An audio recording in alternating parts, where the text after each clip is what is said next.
semuanya, kembali lagi bersama kami kelompok 4 dengan saya Nicole Eudia dan rekan saya Ramadan Isfahri. Di sini kami ingin membahas topik struktur dan fungsi daun. Sebelum masuk ke pembahasannya, kami akan memperkenalkan anggota kami terlebih dahulu. Perkenalkan, nama saya Laura Kalismamora dan saya akan menjelaskan tentang struktur jaringan epidermis. Halo, perkenalkan nama saya Monica Indriani Burlimbong. Di video ini saya akan membahas struktur daun yaitu stomata. Hai, nama saya Mayang Sari. Di sini saya akan menjelaskan tentang struktur daun yaitu studang tumbuh.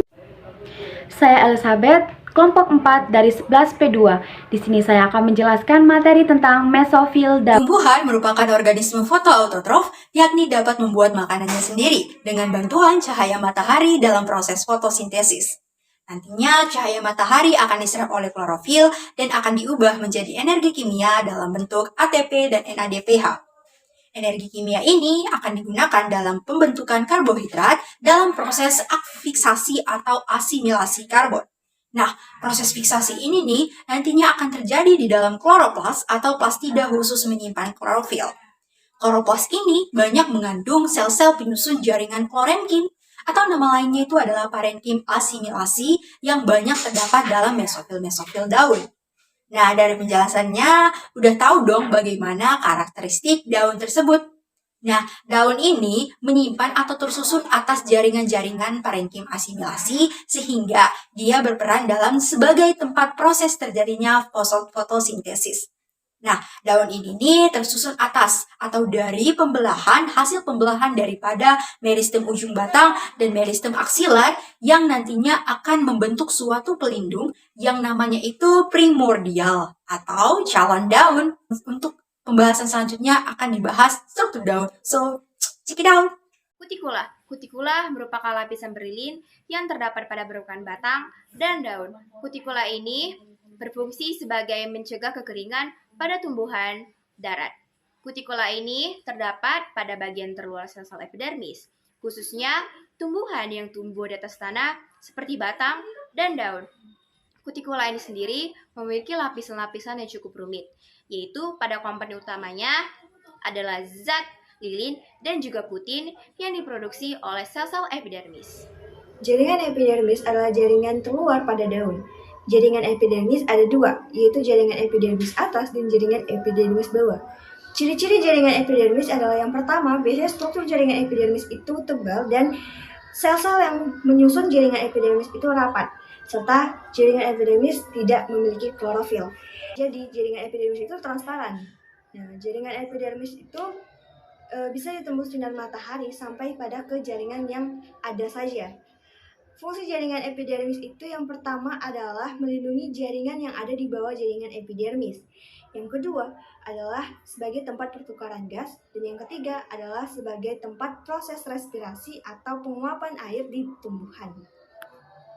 Nah, seperti yang dijelaskan oleh teman saya sebelumnya, daun itu merupakan tempat di mana proses fotosintesis terjadi. Nah, di dalam daun ada pula struktur-strukturnya. Di sini saya akan menjelaskan struktur daun, yaitu stomata.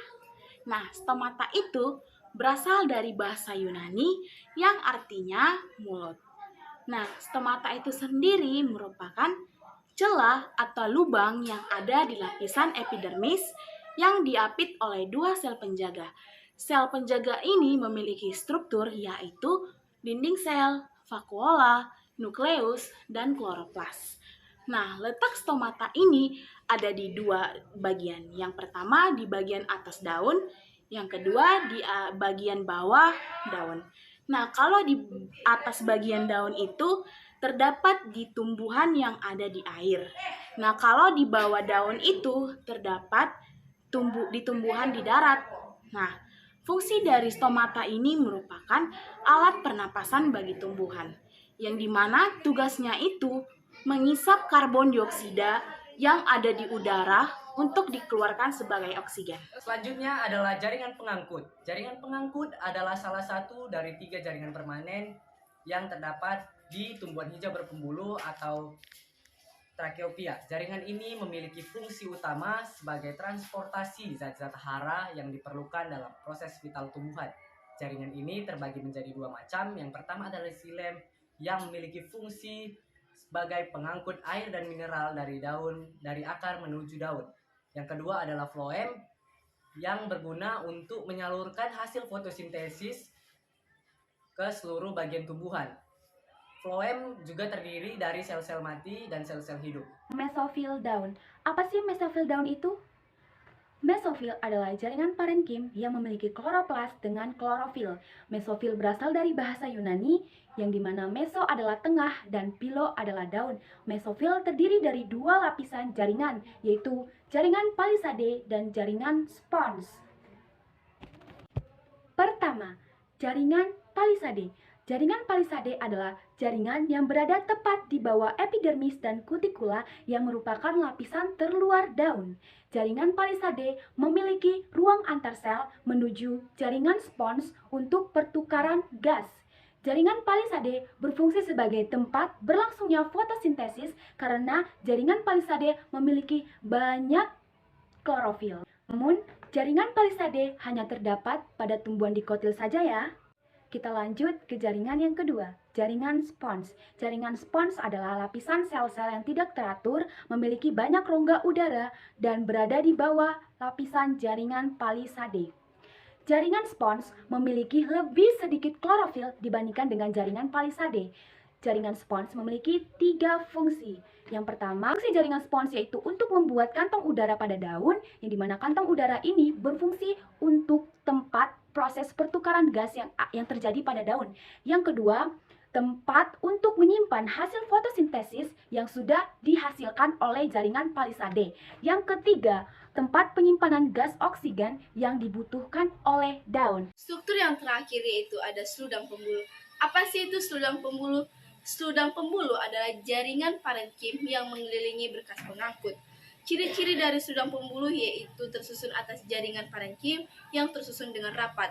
Seludang pembuluh juga memiliki fungsi. Apa saja sih fungsi dari seludang pembuluh? Fungsi dari seludang pembuluh yang pertama yaitu mengikat karbon dioksida yang nantinya akan disimpan di dalam selnya. Fungsi yang kedua yaitu mencegah udara masuk ke dalam silem yang nantinya dapat membuat aliran air menjadi berhenti. Fungsi yang ketiga yaitu memfasilitasi pergerakan air dan unsur hara dari silem ke mesofil daun. Fungsi yang keempat yaitu Nah, sekian dari informasi yang sudah kami paparkan. Jika ada salah kata, kami mohon maaf. Sekian dan terima kasih.